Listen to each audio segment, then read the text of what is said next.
everybody. Thank you for joining us tonight. It's going to be such a great evening talking about Canada and medical education and lots of subjects we have to go through tonight. So welcome. My name is Geneviève Gagné. I'm the Associate Director of Admissions and Operations for Canada. And this is a really exciting moment for me because I used to work for the Canadian Resident Matching Service for 7 years, and I worked for the Faculty of Medicine at Ottawa University for 4 years. So I did work with the faculties, the 17 faculties of medicine in Canada. And it was just such a great transition for me to go and working with the faculties here and the Canadian students studying medicine to helping Canadians view or, be able to realize that there's opportunities to continue medicine despite the difficulties of getting into a medical school in Canada. So I'm more than happy today to, be here with two of our great alumni that are going to join us. And we're going to be, talking more about opportunities to study medicine at UMHS, our successful residency placements, clinical experiences, career opportunities. We have lots of subjects, so it's going to be fun. So when I talk to Canadian students and I meet with them, and I've been with UMHS since 2013, so tackling the road. Can I come back in Canada and work as a doctor? It's the question. What happens if I don't make it? What are the options? So we're going to talk about all of that today, and we're going to reassure you there is, opportunities and possibilities here. So tonight we'll address those questions. I'm just going to introduce you quickly. We're going to be with Dr. Harrison Hu, who's a family physician at the Harrison Healthcare in Vancouver. And Dr. Shamim Khan, she's the clinic owner at Maple Forest Family Physicians in Vaughan, Ontario. Hi, Jen. Hi. So welcome, everyone. Thank you for being with me tonight. I think that the Canadian students looking for opportunities to study medicine are going to be really happy to hear about your stories. So, if any of you have any questions during this live stream, you can ask them in the chat. I will try to answer some of them as I go through, and I will also try to go over them at the end, questions and answers, and maybe have Dr. Khan or Dr. Hu answer and help me out. So let's begin. First of all, I'll have each of my speakers introduce themselves. So Dr. Hu, you have the distinction of being UMHS first graduate to match directly into CARMS, the Canadian Resident Matching Service. So we would like to know tonight, what kind of medicine do you practice now? Where do you work? What kind of patients do you see? Just overall. Sure. Thank you, Geneviève, for that. Hello, everybody. Welcome. I'm currently practicing in Vancouver in a clinic called Harrison Healthcare. It's a multidisciplinary clinic. So it's in Vancouver. So I'm currently practicing clinic medicine in an urban setting. And this was just in February. And prior to that, I was 4 years in rural, remote Manitoba, practicing family medicine in a rural setting, which is quite different from the practice of family medicine in an urban setting. So that's a little bit about me. And in terms of the kind of patients that I see now, I mean, I'm seeing a lot of patients with diabetes and hypertension and some, of course, some renal disease, sequela to poorly controlled diabetes, high blood pressure, etc. And when I was in Manitoba, I was seeing primarily First Nations community members, as well as some of the Mennonite community, but people who really did not have or had very little family medicine care and care to healthcare, or access to healthcare rather. So I got to really see some of the very negative sequela, downstream effects of poorly controlled chronic disease. So that was a very interesting experience. Thank you, Dr. Hu. And now I'm going to introduce you to Dr. Shameen Khan. She's actually, she returned to Canada after doing residency in the US. I get often asked, what happens if I do residency in the US? So you're going to be able to come back and work in Ontario or any other provinces in Canada, no problem. It's actually doing residency in Canada that makes it harder to go work in the US. So Dr. Khan, can you introduce yourself a little bit? Can you tell us about your current practice and you know, what's rewarding now you own your clinic? I mean, this is great. Yeah, hi Jen. Yeah, so I started Maple Forest Family Physicians as my own clinic that I started about 3.5 months ago. Before that, I was just working at a family practice clinic in Bolton, Ontario. Now I'm in Vaughan, so I'm just north of the city of Toronto. Opened up my own clinic. I do all general family practice in the clinic, so I'll do procedures and minor things like that. I also see a lot of women's health. I do a lot of pregnancy visits. I see a lot of children, vaccine visits, things like that. And then general health care, lots of preventative medicine. I also, since I'm managing a business, sort of run things from the financial side too. So I have to hire my own employees. I have to manage who's at the front desk, creating schedules and things like that. But I do have a business partner. So there's another doctor who owns the clinic with me, and we work together to make sure everything's running smoothly. And really what helped me decide to do that was actually working in another clinic for the first year of being licensed in Ontario. So I kind of learned what worked well and didn't work well in a clinic setting and decided to start my own practice after that. And what I really find the most rewarding is that now that I've set up things the way I want to, is that I feel like I can give my patients the best experience possible, the best care possible, and not make things difficult for them. And just continuity is mainly what my goal was. Thank you, Dr. Khan. I have a question for you. Your business partner, is it someone that did medicine in Canada or in an international school? Like, do you feel that if that partner is from Canada, you're at the same level, you know? Yeah, well, that's actually a really good question. He's actually from the UK. So he was born and raised there and completed all his training there and then decided to come to Ontario afterwards. So also an international medical graduate in that case, but also not Canadian. So definitely you can come from anywhere and come back to Canada or come to Canada. This is wonderful because yeah, the world is getting smaller. So we have such a shortage of doctor in Canada, and the population of in each provinces are putting pressure. We need more doctors. So the IMGs, and especially the Canadians who are going abroad and coming back, are becoming, you know, more accepted, more sought after, because we're seeing, like you, Dr. Khan and Dr. Hu, you're a great example of international medical graduates or Canadians studying abroad who have both returned to Canada and helping and fill that shortage of doctor. And we have many Canadians practicing in different provinces, whether it's, I even had one in Quebec. We have some in Nova Scotia, Alberta, Saskatchewan. So more and more of our students are matching in Canada. So this is wonderful. And also another, there's a few things since I started in medical education in 2003, we're seeing that there's more openings towards international medical graduates. The College of Physicians and Surgeons of Ontario released a statement in April saying that they would make it easier for Canadians who did their residency in the US to come back and work in Ontario and Canada. So they're lifting some of the restrictions because we have a doctor shortage, and we're seeing this happening too out west. And I think out east is going to follow those guidelines also soon, because every province has the same issue.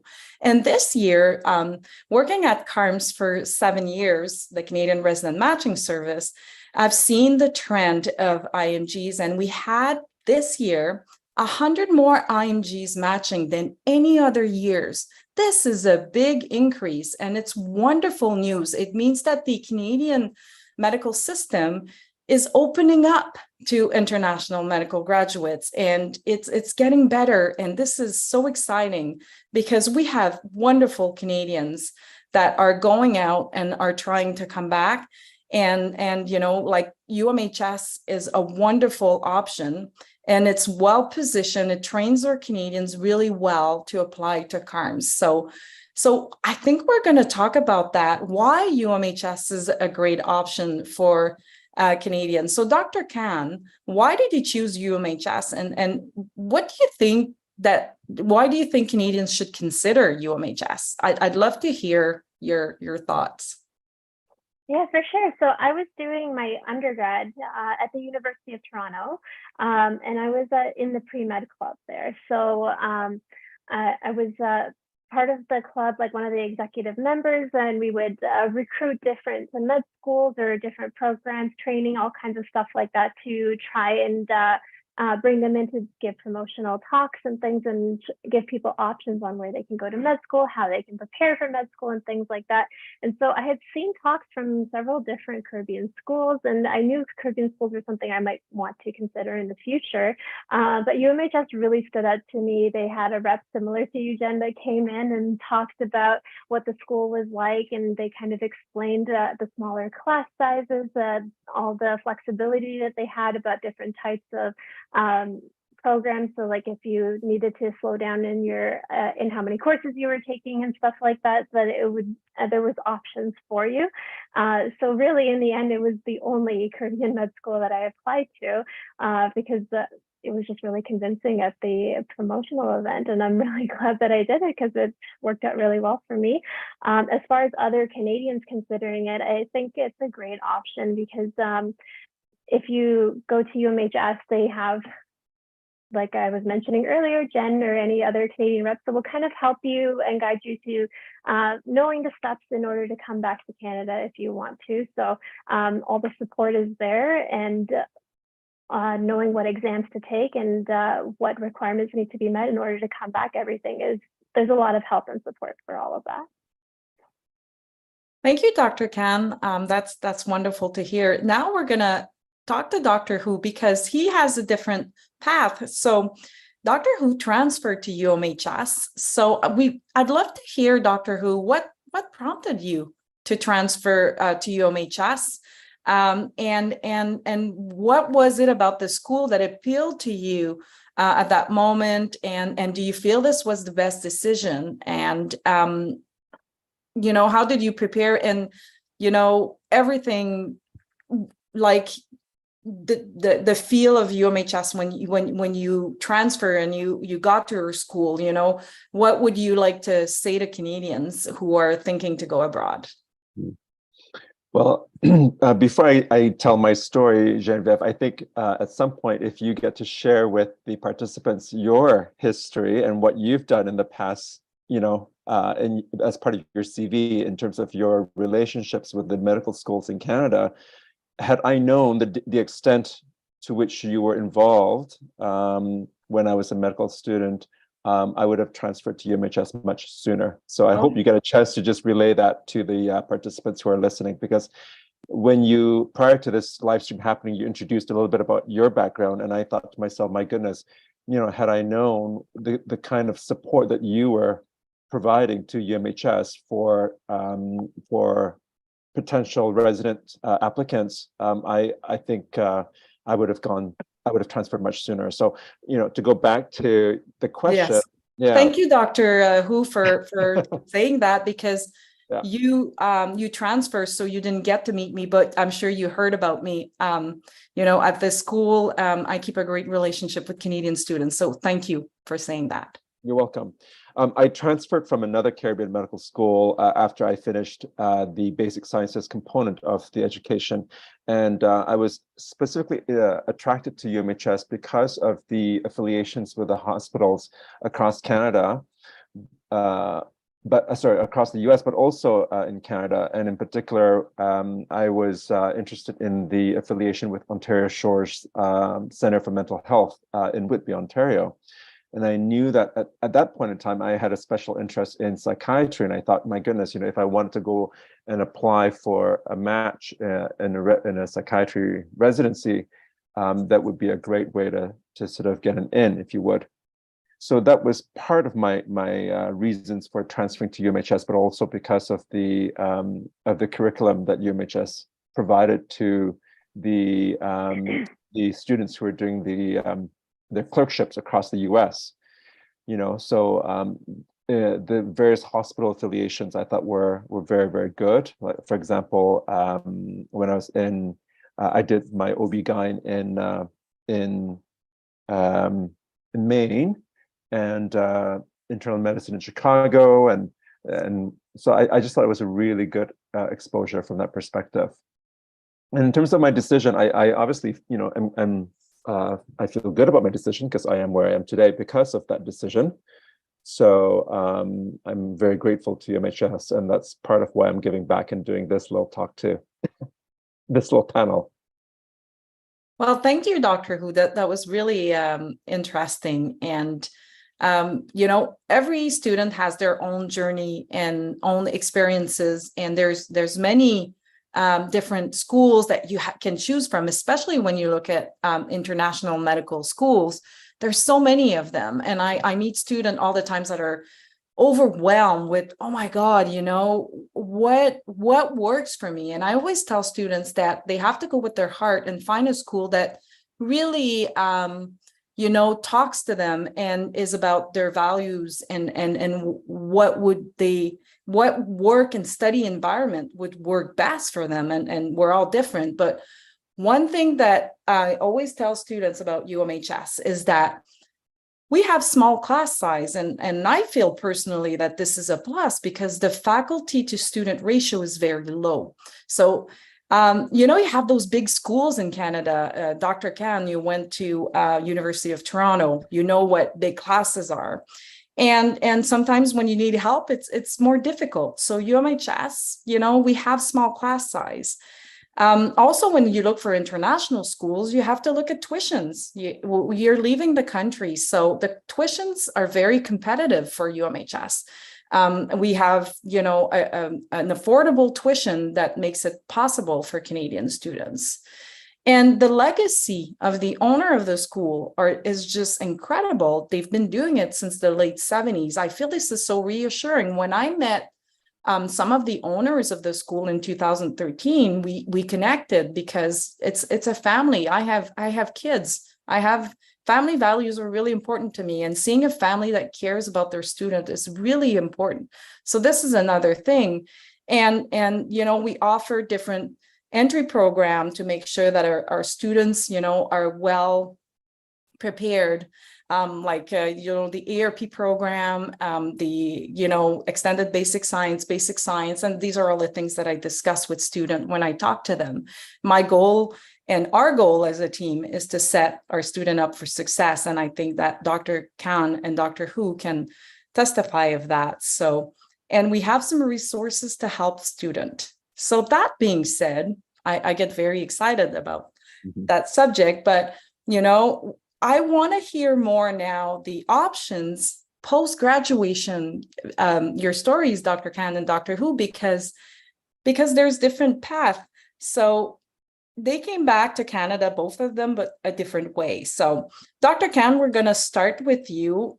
You're a great example of a student who returned to Canada after residency in the US.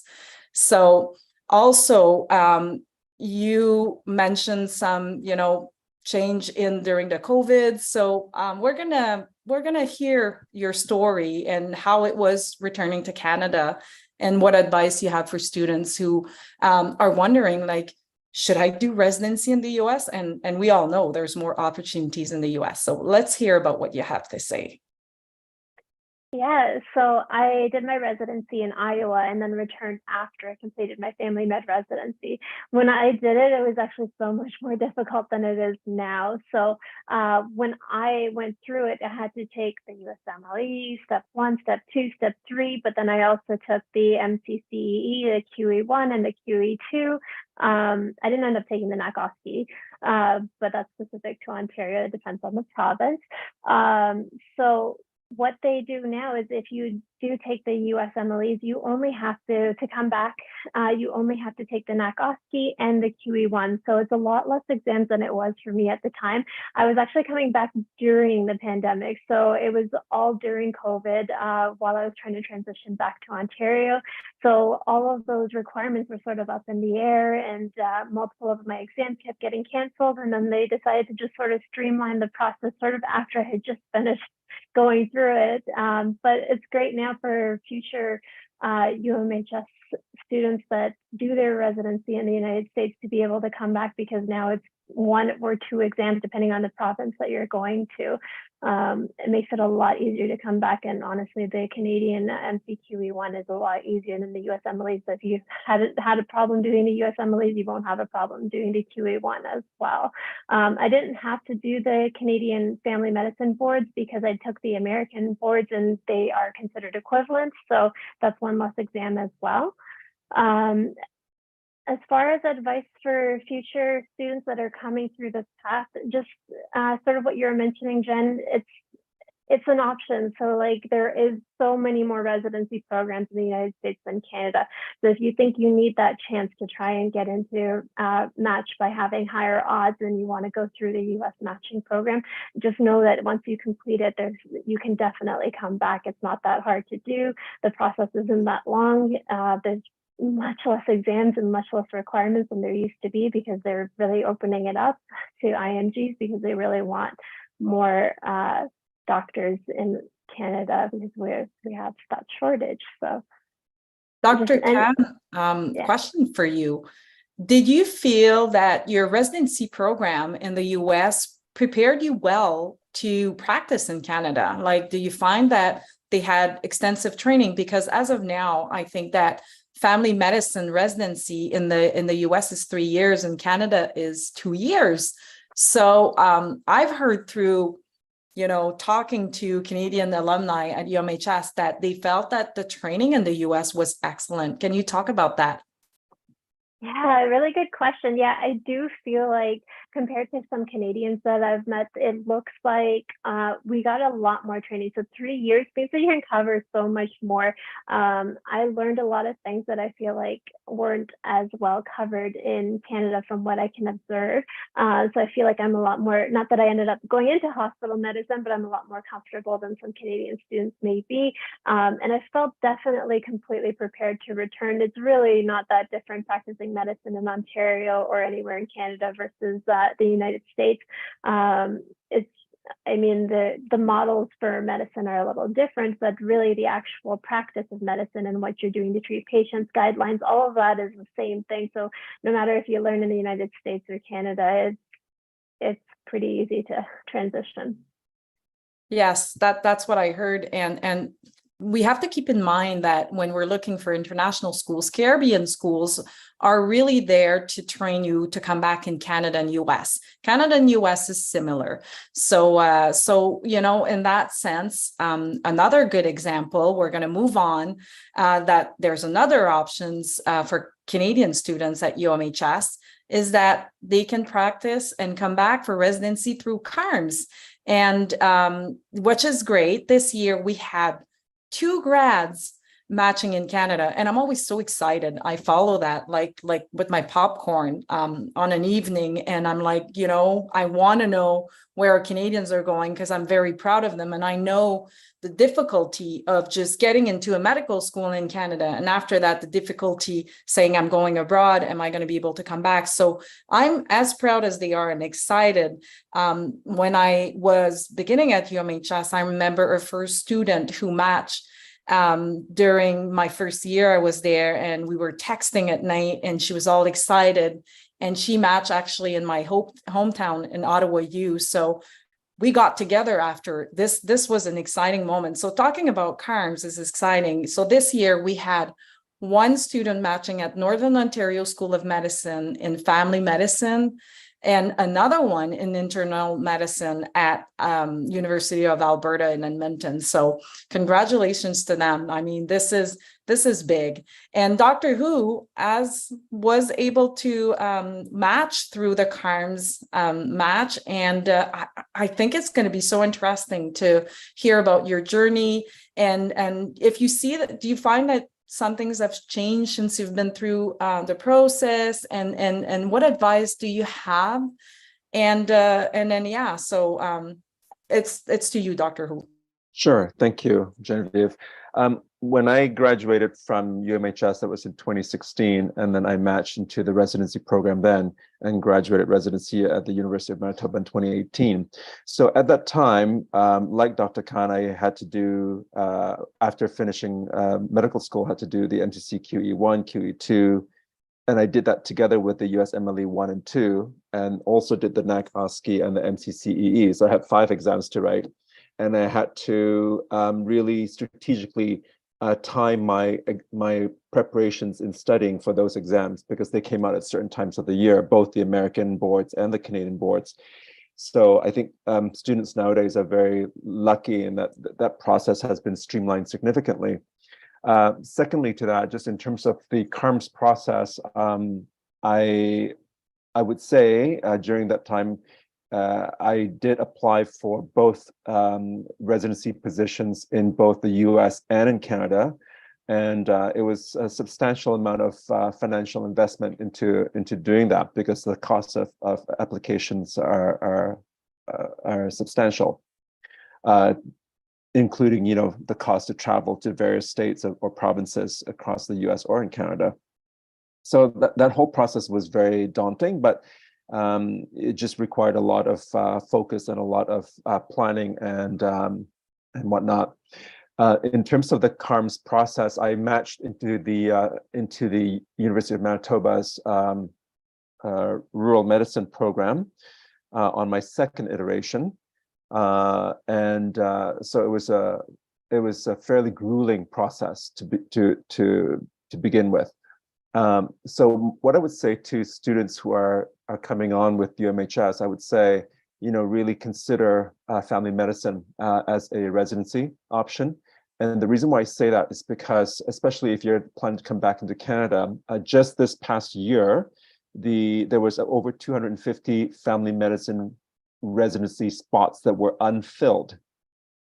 And that speaks volumes, and I think that had to do with perhaps some of the media attention on the plight of family medicine as a whole, and the need for family medicine in the Canadian healthcare system. So if I were starting out now and I knew that fact, I would definitely be focusing on family medicine as a career choice. And in particular, rural family medicine, like I said, it's very different from your training as a urban family physician, because in rural medicine, and the training that I got, there was a lot of focus on emergency medicine. We had focus on trauma care, as well as surgical, as well as OB-GYN. So, so that sort of ties back into my experience with UMHS, because I had a lot of one-on-one exposure as a clerk, doing various rotations rather with UMHS, because, for example, when I was doing my OB-GYN, it was just the attending and myself, because the OB didn't have a resident. So I got to do all the procedures with the attending.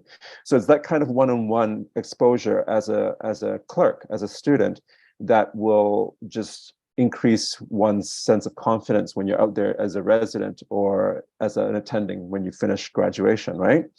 So I think all in all, there's great opportunities for students, especially if you're looking to do family medicine, because it's so broad in terms of what you can apply your skills to. Yes, you're right. Thank you very much. But that got me thinking, Dr. Who, I would like to hear from both of you. Your clinical experience, when you go at UMHS, we have many teaching hospital affiliation, and I feel that you go from Miami, California, Toronto, Michigan, New York. We have so many teaching hospitals, and when I hear stories, I love it, because those clinicals, you're in different situation, different areas, different problematics, how you're learning in St. Kitts. I would like for both of you to tell me how you felt that all that experience you gained everywhere, that gives you that confidence when you come back for residency or you start practicing in Canada. We're going to start with you, Dr. Khan, if you want to speak about that experience. Sure. So yeah, the experience of rotations across the US and Canada was really good, because sort of as you were mentioning, they allowed us to do so much hands-on stuff. So if you're just like stay open-minded and ready to learn and volunteer to do things, that you're going to get the opportunity to do them. So it made me so much more comfortable, because there's a lot of things that they expect you to know as a doctor that if you just didn't get your hands in there and do things you wouldn't otherwise know. So I tried to do quite a few like emergency med rotations, because you get a lot of experience from doing them. You'll see a variety of things, and then follow the nurses, because they'll teach you skills that you should know. And most of the hospitals are great at letting you do that, because like you're saying, they're teaching hospitals, the nurses know that you're learning and they want you to be able to learn. So if you want to put in a catheter, learn how to start an IV, all the basic skills that you should know, I've started feeling really comfortable with it after seeing all of that during medical school. Yeah, really, any of the hospitals were great for that. The clinical stuff too. So if you're in the office, they would let you go and practice interviewing patients and all of the various offices that I worked at, so you can get an idea of how to diagnose and treat on your own.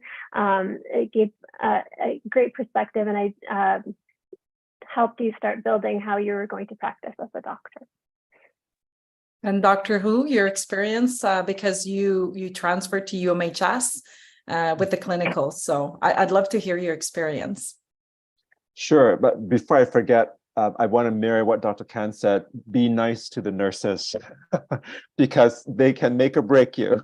They can really get you the experience that you need, or they could really be a barrier to your learning. So be nice to the nurses. Okay, well, so that Dr. Hu, before you start, I have a question for you. You transferred to UMHS, and you transferred into clinicals, and you were with UMHS students.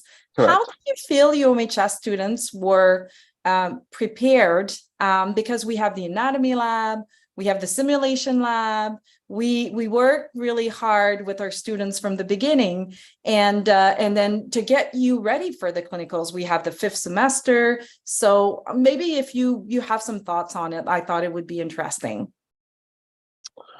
Well, from what I can recall, and this was a while ago, from what I can recall, I believe that the UMHS students were well prepared, comparatively speaking, in terms of clinicals, in terms of academics as well.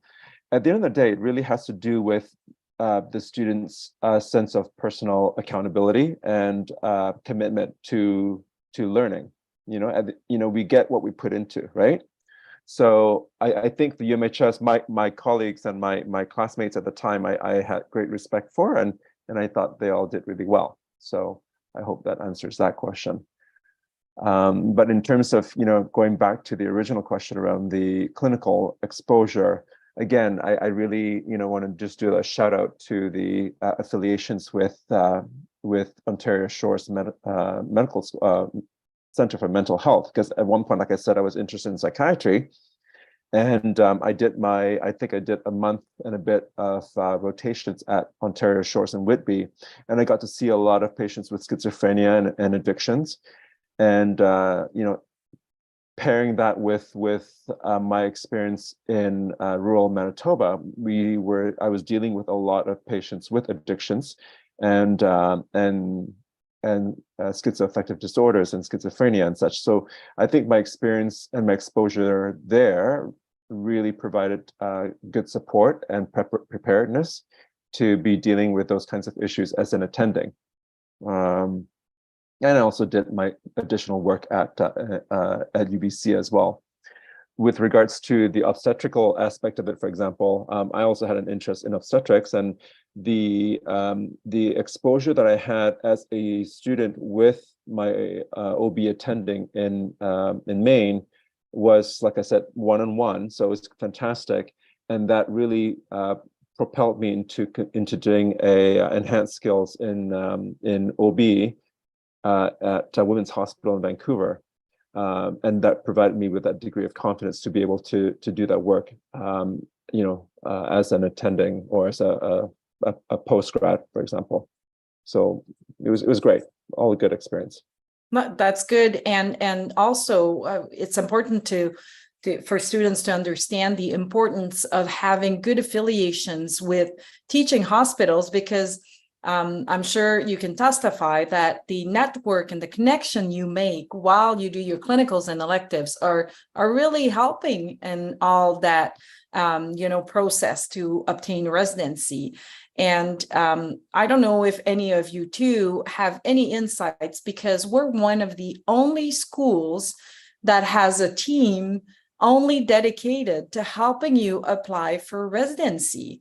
So we all know Patrick and Jonathan, and I'm around, so do you have any of you, Dr. Khan, do you have anything to say about this team? Yeah, sure. So Patrick's still around, right? You said.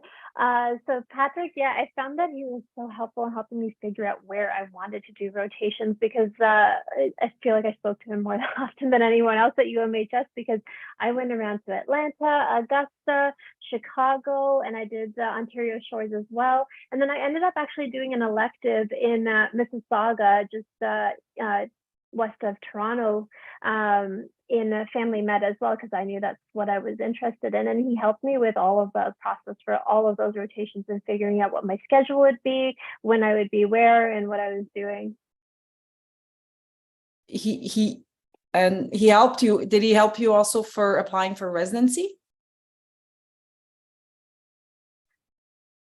I didn't actually ask for help when I was applying for residency. Okay. I should have asked, but did you ask Dr. Khan? Did you work with Patrick? Are you referring to me or Dr. Khan? I'm sorry, you're muted. I didn't hear your response. Yes, I was asking you, Dr. Who. I'm sorry. Oh, that's okay. Yes, that's okay. Yes, I believe I did. And because the process at that time in 2016 was incredibly convoluted, it seemed, I really needed some support to get clarity on the various procedures. So that was very helpful. And like you talked about, having the affiliation with teaching hospitals. I think one of my last rotations was in Manitoba, in Winnipeg. And I was doing a family medicine rotation there. And I think the letter of reference that I got from the attending was the clincher that got me into a residency spot in Manitoba. So, that things happen for a reason. And I think having that kind of affiliation was fantastic. Yeah, it's true. And also getting the help. But really, we always have a team in each step at UMHS to help you, whether it's when you start, at our school in St. Kitts, and when you go through rotations.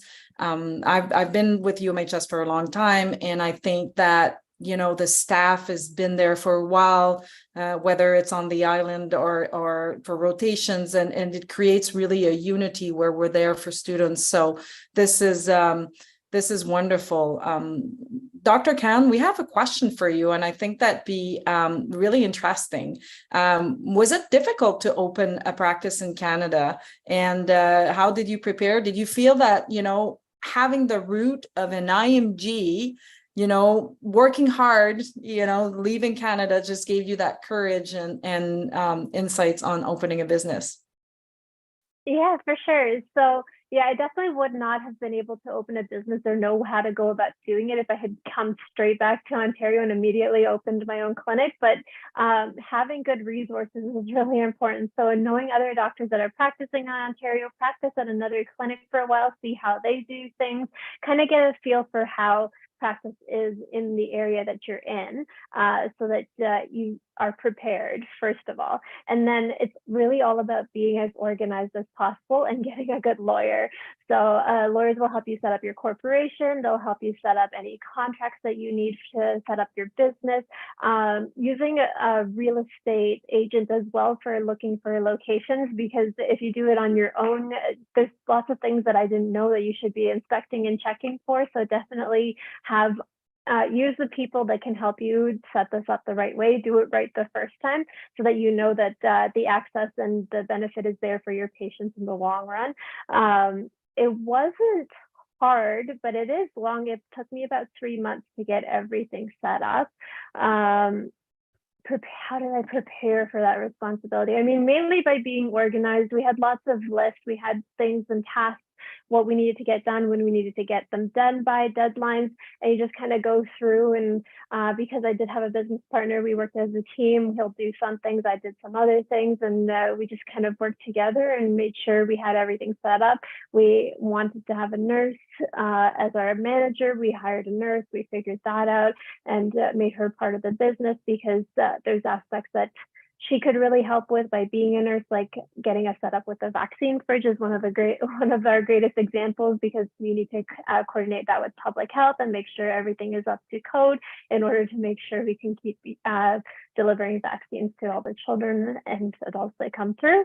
But do you feel that having taking the step to go abroad to study medicine, I mean, this is pressure, this is organizing, this is time management. I mean, you have to be at your best all the time when you go abroad, because it is competitive out there, and you need to find a school that will, you know, prepare you for that. So now you're opening up a business, but you know, you're already kind of in that mentality that I can go through everything. Do you find that? Yeah, absolutely. So like going abroad and traveling, studying, going to various different places, doing residency in a place I've never been in. And then I actually was chief resident in my residency program as well. So all of that really gave me a lot of confidence to know that I can do this. I feel like I can do anything because I've gone through all of this already. So it definitely gave me the confidence to do it and decide to go ahead and explore. And Dr. Hu, do you have any insight on our subject right now? Because, you know, having gone abroad, transferring, I mean, those are big steps, you know, and it kind of builds your character a little bit. Absolutely. I had the benefit of going back to medical school as a mature student, so I had a bit of experience in being prepared and being organized, and I would mirror what Dr. Khan said for sure. You know, I think sort of it's a bit of a chess game, if you would, if you sort of look 5 steps ahead as to what you need to get done and accomplish, because there are a lot of deadlines that are required in the application process, and being organized and looking, you know, in advance to see what needs to be accomplished, what kinds of letters of references that are required, etc. You know, people that you need to talk to. You know, so just being incredibly organized. I can't stress that further. But of course, you know, working really hard to pass your exams, of course. And Dr. Hu, I'm very interested to know, you're working in a hospital system, and you know, it's evolving, and you've been in different hospital settings all over US and Canada. Now you're in BC. You know, what's your experience, you know, as an international medical graduates that you're bringing with you now in your hospital in British Columbia and Vancouver, and what advice do you have for young doctors that are, you know, just starting and thinking of becoming a doctor? So I think one of the key things to remember, and that's a good question, one of the key things to remember, I think, is to also remember that being a physician is very much about good public relations and being social, and having the capacity and the ability to speak to people from all walks of life, I think is key. Mind you, obviously, some people who, you know, maybe they go into radiology because they don't do very well with public relations, and, you know, but that's a different story. At the end of the day, it's really about about just recognizing that in the hospital setting, you have to wear different hats, I think, all the time. But you learn different skills, not only around managing, families who are dealing with trauma, for example, or talking to bereaved parents if they've lost a child, or how do you deal with patients who, for example, if you've delivered a breech baby and there's a complication, so those are all things to consider. And I think working in a hospital setting provides people with that kind of experience, social experience in terms of communications and public relations. Not only that, working in a hospital setting, you get to learn about working in a team environment, which is absolutely essential, and learning how to manage different personalities. So that's also a very important component of working in a hospital setting.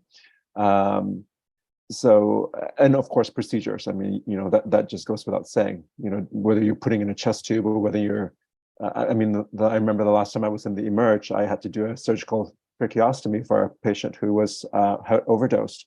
So, those kinds of things, they're exciting, but it's scary as heck too, right? So there's pros and cons to working in a hospital setting.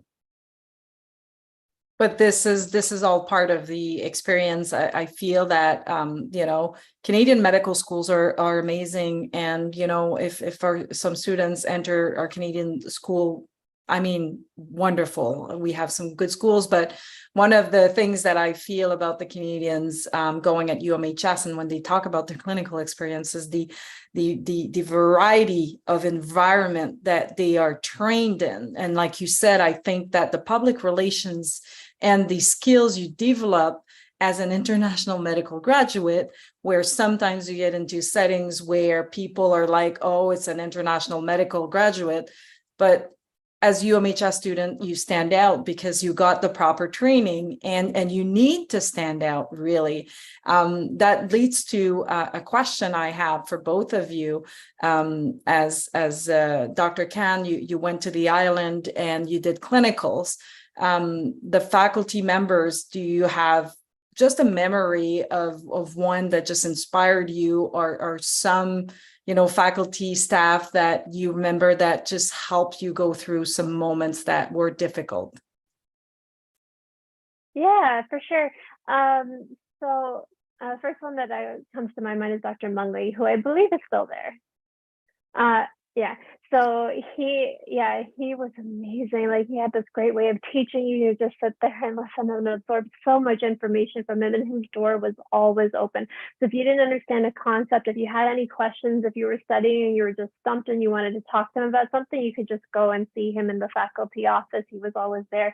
I went to him so many times, and I thought he was a really great help. Dr. Doherty, I know, is no longer working there. He helped me so much with neurology, though. So it was wonderful, because I did neurology I struggled with, and so at one point I went to him for some extra help because I wasn't doing so well in this class. And just from talking to him the one time, I went from failing to an A. So so this is what we can say at UMHS is the open door policy. Yeah. With teachers. Dr. Mungley is a superstar. Students love him. He's still there, as passionate, was, always there for students. So the open door policy is a big plus, right, Dr. Khan? Yes, exactly. I used it all the time. Yes. And Dr. Hu, I'd love to hear about during the clinicals, if you had some people, our team, the support. From the clinical perspective, it was mostly just my exposure to the various attendings as my preceptors, right? So those individuals would have been part of the teaching hospitals, not necessarily part of UMHS. So from that perspective, I'm not sure that that it would be of value for me to comment on it. But at the end of the day, all of those affiliations with the various teaching hospitals across Canada and the US and in the US were fantastic. So I think UMHS did a great job in establishing those relationships with the teaching hospitals, especially with Dr. Ross at the helm, for example. and the legacy of the family. I think that played a big role in establishing those affiliations and those relationships with those teaching hospitals. So for you, what you would say in your experience in the clinicals is that the affiliation we have and the teaching hospitals that we've worked with for many years were a big plus, and you felt that they were getting you ready for residency. That's what kind of, that's the bottom line at the end of the day, and that's why I chose to transfer to UMHS, was because of those hospital affiliations. That's wonderful to hear. There's so many things we can talk about tonight, and I feel that we have so much to say. As you know, I was in the Canadian medical system, as Dr. Hu said previously. My previous experience gives me an insight, and I know that we have strong relationships with teaching hospitals, and the legacy of our school and the respect that the owners of the schools have built through the years just makes a difference in that sense. And with my background, I met a lot of different international medical schools when I was in my position, and I always enjoyed working with UMHS, and I feel now we've had a lot of Canadians that are actually graduated from UMHS and are now practicing in the US and Canada. So UMHS has proven that they're there for Canadians. They have a team helping Canadians. I'm here. We have Patrick, in clinicals helping for the match, and he's very knowledgeable for CARMS too. When we talk together, we get so excited talking about residency, and our Canadians are doing so well. And we have to say to students that this year we had a 90% match rate. This is excellent. Oh. I worked at CARMS for many years, and 100% never really happens. I mean, there's all kinds of variables, but 90%, it's impressive. So that means that most of our students, Canadians and US, and that are, going through our program are making it into residency. And Dr. Khan and Dr. Hu are there to testify that, I'm sorry, I'm French, sometimes my words, I'm looking for them, but they're there to let us know that it's possible. And UMHS is there to provide you with an opportunity to pursue your dream. And this is really the chance to go and live and study, but you have to love medicine. I mean, getting into a Canadian school is tough. Going abroad, it's tough. It's not an easy road. It's not a vacation. There's a lot of things to take into consideration, but in the end, when you're really passionate, then this is great. So once you're enrolled at UMHS or previously as a Canadian Associate Director of Admissions, I'm always here to answer any questions. I am more than happy to connect you with some of our alumni, such as Dr. Khan and Dr. Hu.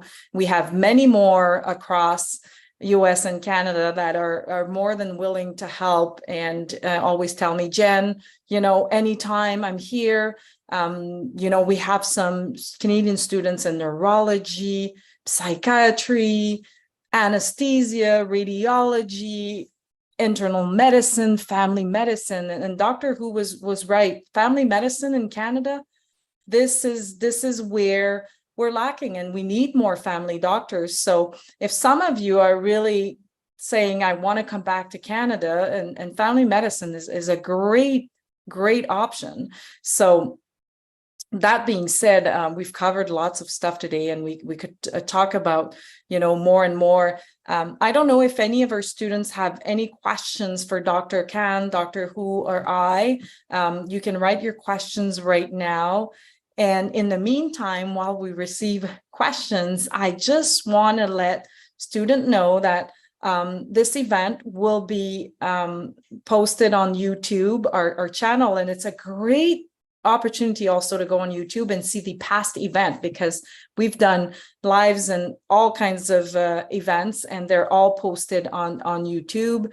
For the past one, Doctor Who participated in some panel about practicing in medicine in rural areas. Dr. Khan did some also discussing her residency in the US and her pathway to practicing medicine in Canada after the US. So, I mean, we have, great insights on other Canadians' journey. And I will be available anytime you can go. I think that my team will put down my contact information if some of you would like to get in touch with me to get an appointment. I'm located in the Ottawa region. So if you want to get in touch with me, my phone number is a Canadian one, so you can call me and text me, no problem.